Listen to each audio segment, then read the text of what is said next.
Hello friends, greetings of the day. Welcome to the online session of Business Economics. As you know that we are learning unit number 1 of chapter number 4. As you know that this unit is divided into two parts.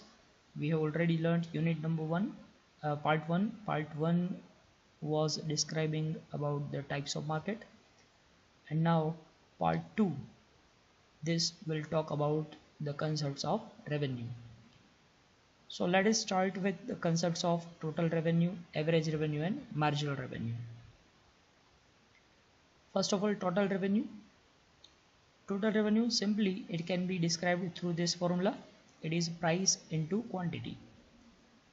Suppose price of a product is 10 and quantity is 30. That means 30 units are sold.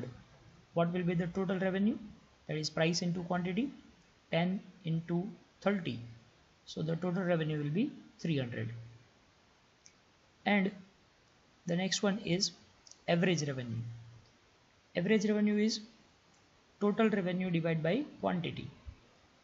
As we know that total revenue is 300 and quantity is 30, that is 30 units.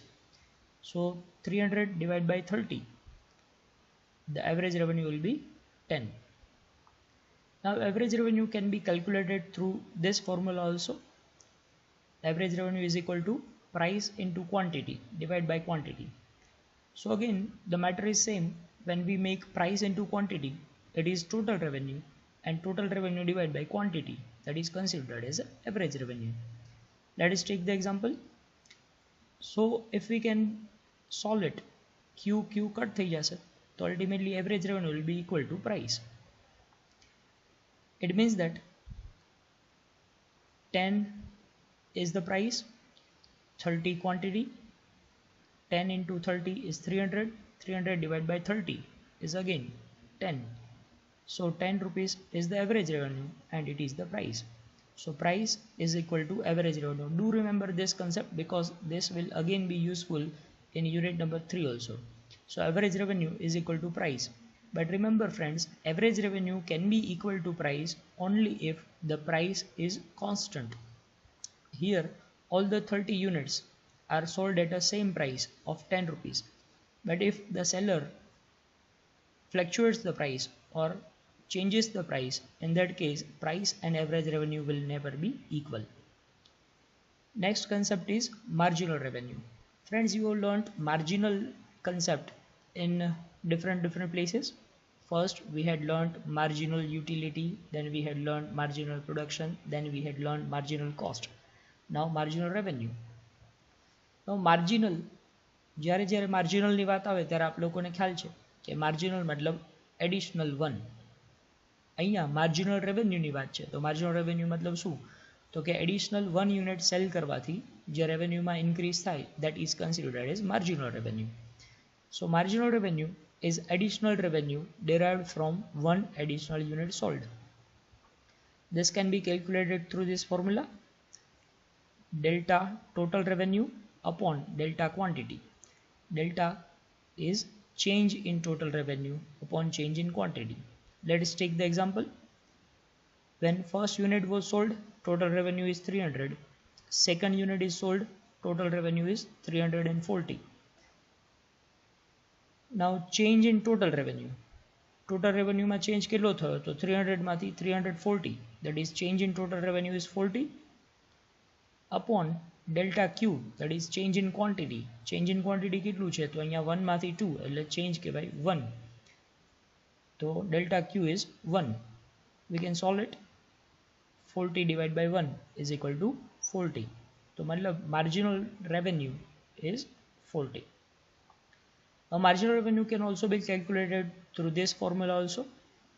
Marginal revenue of n unit is equal to total revenue of n unit minus total revenue of n minus 1 unit. Suppose we want to find out the marginal revenue of second unit. Previous slide માં જે example હતું એ example પ્રમાણે આપણે second unit ની marginal revenue find out કરવી છે. તો second unit ની marginal revenue find out કરવી હોય તો કેવી રીતે મળી શકે? તો marginal revenue of second unit is equal to total revenue of second unit minus total revenue of 2 minus 1 unit. તો total revenue of second unit કેટલી હતી 340 અને 2 - 1 એટલે ફર્સ્ટ યુનિટની ટોટલ રેવન્યુ 300.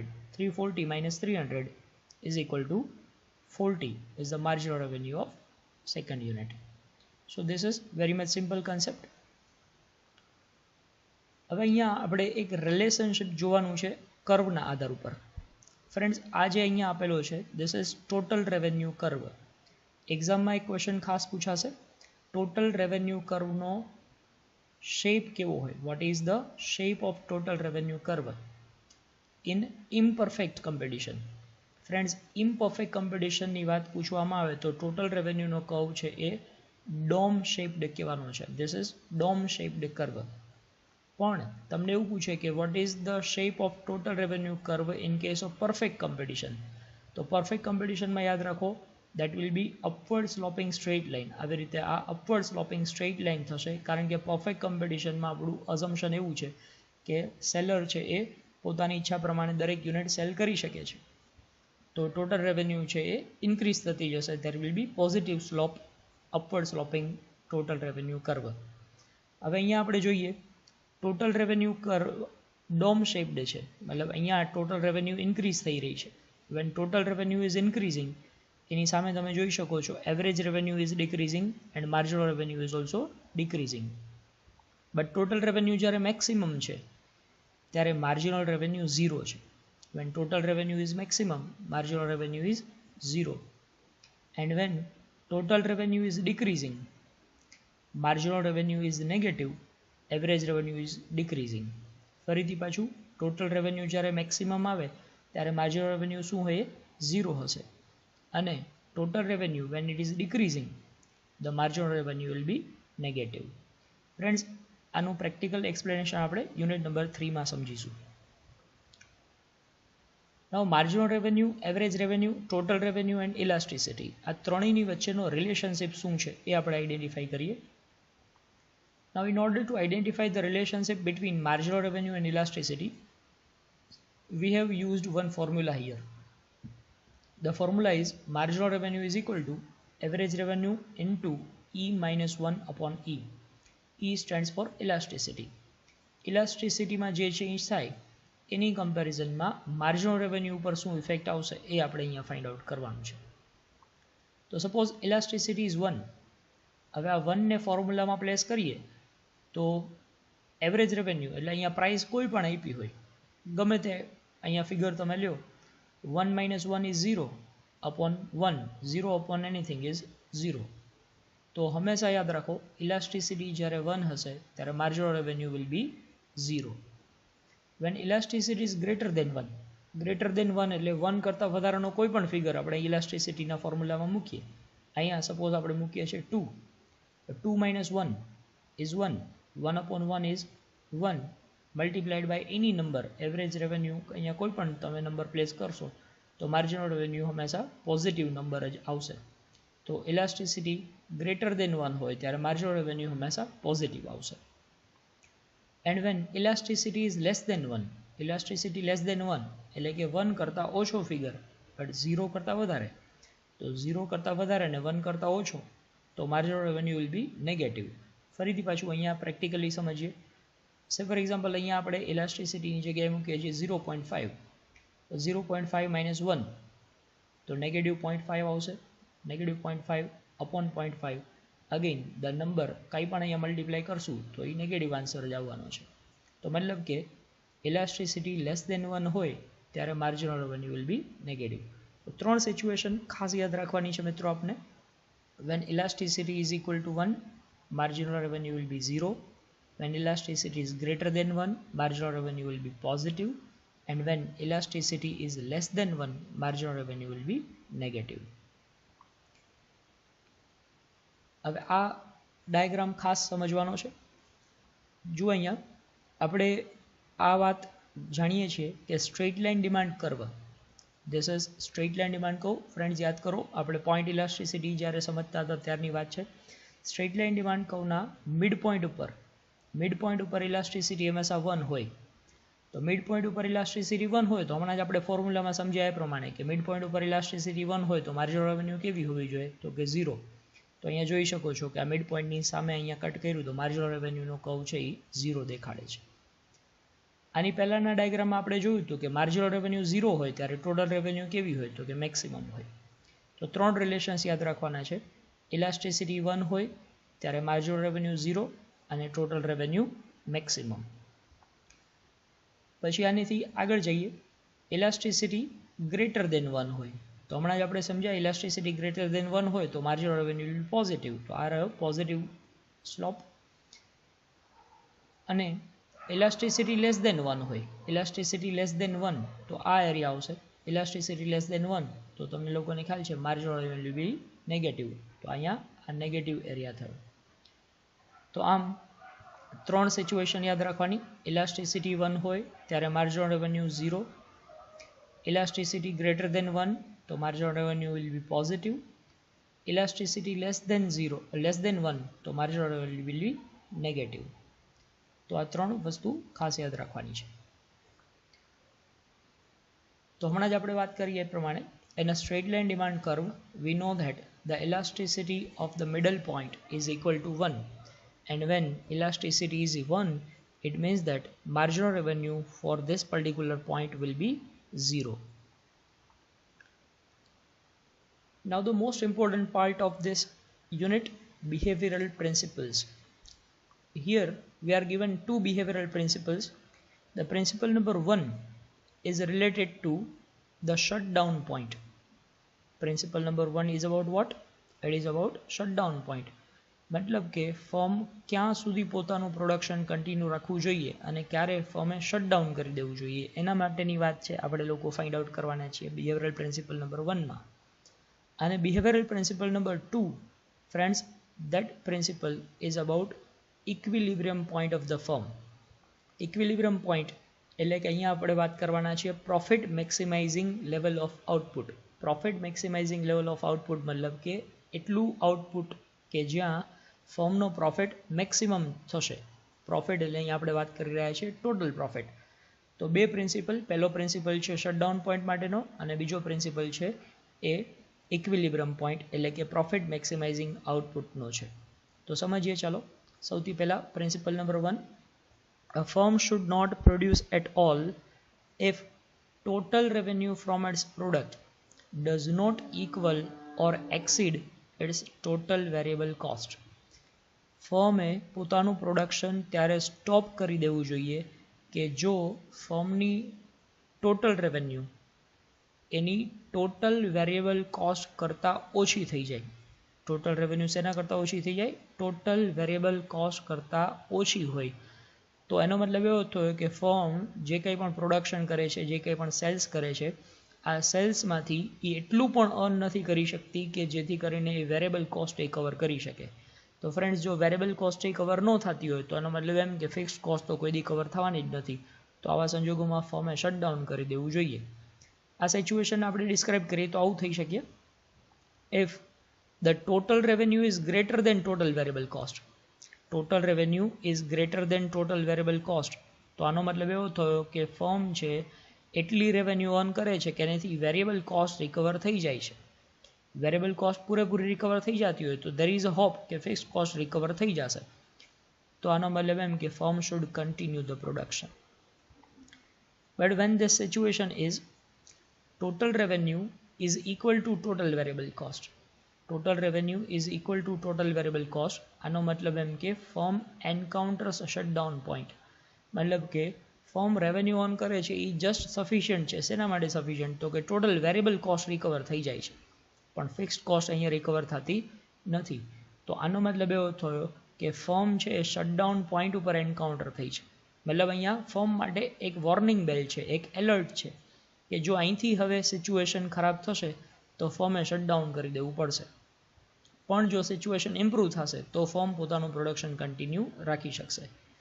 અને જો સિચ્યુએશન અહીંયા ખરાબ થાય તો third situation, when total revenue is less than total variable cost. મતલબ કે ફર્મ છે એટલી ઓછી રેવન્યુ અર્ન કરે છે કે જેથી કરીને એની ટોટલ વેરિયેબલ કોસ્ટ એ રિકવર નથી થતી. તો જો વેરિયેબલ કોસ્ટ એ રિકવર ન થતી હોય તો આનો મતલબ એમ કે ટોટલ કોસ્ટ કે ફિક્સ કોસ્ટ તો કોઈ દિવસ રિકવર થવાની નથી. તો જો ફિક્સ્ડ કોસ્ટ રિકવર થવાના ચાન્સીસ ન હોય, વેરિયેબલ કોસ્ટ એ રિકવર ન થતી હોય, તો મતલબ ફર્મ ઇઝ મેકિંગ લોસ, અને આવા કેસમાં ફર્મ શુડ શટ ડાઉન. તો અહીંયા તમને લોકોને ક્વેશ્ચન એવો પૂછાય કે where should the firm shut down? તો આન્સર છે when total revenue is less than total variable cost. પણ એને બદલે ક્વેશ્ચન એવું પૂછાય કે when does the firm encounter shutdown point? તો એન્કાઉન્ટર શટડાઉન પોઈન્ટ આવો વર્ડ્સ યુઝ થયા હોય તો યાદ રાખવાનું total revenue is equal to total variable cost. જ્યાં આ સિચ્યુએશન આવશે ત્યારે ફર્મ છે શટડાઉન પોઈન્ટ એન્કાઉન્ટર કરે છે. ઓકે ફ્રેન્ડ્સ, અહીંયા આપણે જે વાત કરી એ ટોટલ રેવન્યુ અને ટોટલ વેરિયેબલ કોસ્ટના કન્સેપ્ટથી વાત કરી. હવે આ જ વસ્તુને આપણે પ્રાઇસ અને એવરેજ વેરિયેબલ કોસ્ટના કન્સેપ્ટથી વાત કરીએ. તો price is equal to average revenue, આ તો આપણને લોકોને ખબર જ છે. Average revenue is equal two price. If price is greater than average variable cost. Average variable cost એટલે શું? તો કે પર યુનિટ વેરિયેબલ કોસ્ટ અને સામે આપી છે પર યુનિટ પ્રાઇસ. તો એક યુનિટની પ્રાઇસ એ greater than average variable cost છે. આનો મતલબ એમ કે પર યુનિટ વેરિયેબલ કોસ્ટ રિકવર થઈ જાય છે. તો જો પર યુનિટ વેરિયેબલ કોસ્ટ રિકવર થઈ જતી હોય તો આનો મતલબ એમ કે ફિક્સ કોસ્ટ રિકવર થવાના ચાન્સીસ છે. તો firm should continue the production. But when this situation is like this, price is equal to average variable cost, એટલે price is just sufficient to cover average variable cost only. મતલબ અહીંયા average variable cost તો recover થાય છે, fix cost recover થવાના chances દેખાતા નથી. તો here again the firm encounters shutdown point. મતલબ અહીંયા ફર્મ માટે વોર્નિંગ બેલ છે, એલર્ટ પોઈન્ટ છે કે ફર્મે એલર્ટ થઈ જવું જોઈએ. જો અહીંથી પરિસ્થિતિ ખરાબ થશે, મતલબ કે જો હજી પ્રાઇસ ઘટી જશે તો આનો મતલબ એમ કે ફર્મે શટડાઉન કરવું પડશે. પણ જો અહીંથી પરિસ્થિતિ ઇમ્પ્રૂવ થાય, સિચ્યુએશન ઇમ્પ્રૂવ થાય અને પ્રાઇસ પાછી ઇન્ક્રીઝ થઈ જાય તો પછી એવા કેસમાં ફર્મ માટે પ્રોડક્શન કન્ટિન્યુ કરવું પડશે. અને third situation when price is less than average variable cost. Price is less than average variable cost, આનો મતલબ એમ કે એવરેજ વેરિયેબલ કોસ્ટ પણ રિકવર કરી શકાતી નથી. તો મતલબ ફર્મ છે એ કોઈ દિવસ ફિક્સ કોસ્ટે રિકવર નહીં કરી શકે. એટલી ઓછી પ્રાઇસ છે કે જેથી એવરેજ વેરિયેબલ કોસ્ટે રિકવર નથી થતી. તો અહીંયા ફર્મ માટે સિચ્યુએશન છે શટડાઉન કરી દેવું જોઈએ. તો where does the firm shutdown? When price is less than average variable cost. અને where does the firm encounter shutdown point? તો આન્સર છે price is equal to average variable cost. Next, behavioural principle number 2 આપણે લોકોએ હમણાં વાત કરી. Second principal શેના માટેનો પ્રિન્સિપલ છે? This is the principal about equilibrium point. Equilibrium point એટલે શું? તો અહીંયા આપણે લોકોને ફાઇન્ડ આઉટ કરવાનું છે profit maximising level of output. Profit maximising level of output મતલબ the output which gives you total profit maximum. Maximum total profit મળે એટલા લેવલનું આઉટપુટ આપણે ફાઇન્ડ આઉટ કરવાનું છે. તો મેક્સિમમ ટોટલ પ્રોફિટ મળે એ આઉટપુટ કયું હશે? તો એના માટે 3 સિચ્યુએશન યાદ રાખવાની છે. When marginal revenue is greater than marginal cost. Friends, આપણને માર્જિનલ રેવન્યુ ખબર છે. માર્જિનલ રેવન્યુ એટલે શું? તો કે એડિશનલ 1 યુનિટ પ્રોડ્યુસ કરીને સેલ કરીએ તો એનાથી જે રેવન્યુ મળે દેટ ઇઝ માર્જિનલ રેવન્યુ. અને માર્જિનલ કોસ્ટ મતલબ એડિશનલ 1 યુનિટ પ્રોડ્યુસ કરવાથી કોસ્ટમાં જે ઇન્ક્રીઝ થાય છે દેટ ઇઝ માર્જિનલ કોસ્ટ. તો marginal revenue greater than marginal cost, આનો મતલબ એવો થયો કે ફર્મ વધારાનું 1 યુનિટ પ્રોડ્યુસ કરે તો એનાથી રેવન્યુ વધારે મળે છે પણ કોસ્ટ ઓછી છે. તો મતલબ કે અહીંયા પ્રોફિટ અર્ન થવાના ચાન્સીસ છે. The firm should expand the output. ફર્મે પોતાનું પ્રોડક્શન ઇન્ક્રીઝ કરતું રહેવું જોઈએ. Second situation when marginal revenue is less than marginal cost. Marginal revenue is less than marginal cost, તો અહીંયા મતલબ શું થયો? તો વધારાનું 1 યુનિટ તમે પ્રોડ્યુસ કરો છો તો એનાથી રેવન્યુ ઓછી થાય છે, સામે કોસ્ટ વધારે છે. રેવન્યુ ઓછી, કોસ્ટ વધારે, તો ફર્મે શું કરવું જોઈએ? તો અહીંયા લોસ થઈ રહ્યો છે. લોસ થઈ રહ્યો છે તો લોસને ઘટાડવા માટે firm should reduce the output. But when marginal revenue is equal two marginal cost, marginal revenue અને માર્જિનલ કોસ્ટ બે ઇક્વલ છે, તો આનો મતલબ એમ કે ફર્મ ઇક્વિલિબ્રિયમ પોઈન્ટ ઉપર પહોંચી ગઈ છે. આ ઇક્વિલિબ્રિયમ પોઈન્ટને નામ આપ્યું છે profit maximising level of output. મતલબ આટલું આઉટપુટ આપશો, આટલું એટલે કેટલું આઉટપુટ? તો કે જ્યાં માર્જિનલ રેવન્યુ અને માર્જિનલ કોસ્ટ ઇક્વલ થાય આટલા આઉટપુટ ઉપર ફર્મને ટોટલ પ્રોફિટ મેક્સિમમ મળશે. ફ્રેન્ડ્સ આ જ વસ્તુને ડાયાગ્રામ ઉપર પ્રેઝન્ટ કરીએ. ચલો તો અહીંયા આપ જોઈ શકો છો, this is marginal revenue curve and this is marginal cost curve. આપણને લોકોને ખબર છે માર્જિનલ કોસ્ટનો કર્વ કેવો હોય, યુ શેપ્ડ કર્વ. આપણે આવું ચેપ્ટર નંબર 3માં ભણ્યા છીએ. માર્જિનલ કોસ્ટ કર્વ કેવો હશે તો કે યુ શેપ્ડ કર્વ હશે. પણ આપણે અહીંયા યુ શેપ કર્વની જરૂર નથી, કારણ કે માર્જિનલ કોસ્ટ ઇન્ક્રીઝિંગ સાઇડની જ આપણને રિક્વાયરમેન્ટ છે. એટલે અહીંયા અપવર્ડ સ્લોપિંગ માર્જિનલ કોસ્ટ કર્વ દેખાડ્યો છે અને માર્જિનલ રેવન્યુ કર્વ એ ડાઉનવર્ડ સ્લોપિંગ છે. તો અહીંયા માનો કે આપણે ઓ એ લેવલના આઉટપુટ ઉપર કમ્પેરિઝન કરીએ. ઓ એ લેવલ ઓફ આઉટપુટ ઉપર માર્જિનલ રેવન્યુ અને માર્જિનલ કોસ્ટ, તો માર્જિનલ રેવન્યુનો કર્વ ઉપર છે અને માર્જિનલ કોસ્ટનો કર્વ નીચે છે, મતલબ marginal revenue is greater than marginal cost. તો અહીંયા ફર્મને પ્રોફિટ મળશે. કેટલો પ્રોફિટ? તો જી થી એફ સુધીનો આ ફર્મનો પ્રોફિટ છે. તો અહીંયા આપણે જોઈ શકીએ છીએ કે marginal revenue is greater than marginal cost, મતલબ પ્રોફિટ ઇઝ ઇન્ક્રીઝિંગ. આ ટોટલ પ્રોફિટની વાત છે. ટોટલ પ્રોફિટનો કર્વ અહીંયા ઇન્ક્રીઝ થઈ રહ્યો છે. પછી જ્યારે સિચ્યુએશન આવી હોય કે જ્યાં marginal revenue marginal cost intersect થાય છે, મતલબ marginal revenue marginal cost equal થઈ ગયા, તો આ લેવલ એ પ્રોફિટ મેક્સિમાઇઝેશન લેવલ છે, મતલબ કે આ ઇક્વિલિબ્રિયમ લેવલ છે. ત્યાં તમે જોઈ શકો છો સામે ટોટલ પ્રોફિટ મેક્સિમમ છે. અને જ્યારે સિચ્યુએશન આવી છે કે marginal cost is greater than marginal revenue, આપ જોઈ શકો છો ઓ બી લેવલ ઓફ આઉટપુટ ઉપર આપણે વાત કરીએ તો કોસ્ટ કેટલી છે, તો કોસ્ટ છે બી એચ જેટલી અને રેવન્યુ બી આઈ જેટલી, મતલબ એચ આઈ જેટલો લોસ થઈ રહ્યો છે. આટલો લોસ એ ફર્મે ફેસ ન કરવો જોઈએ. ફર્મે પ્રોડક્શન ઘટાડવું જોઈએ. પ્રોડક્શન ઘટાડીને કેટલું લઈ આવવાનું, તો ઓ ક્યુ લેવલ સુધીનું પ્રોડક્શન લેવાનું. અહીં સુધી ફર્મનો ઇક્વિલિબ્રિયમ પોઈન્ટ આવશે. Is it clear? So when marginal cost is greater than marginal revenue, મતલબ કે કોસ્ટ વધારે છે અને રેવન્યુ ઓછી છે, તો firm should reduce the output, કારણ કે અહીંયા પ્રોફિટ ડિક્રીઝ થઈ રહ્યો છે. So that's all for now. Thank you very much.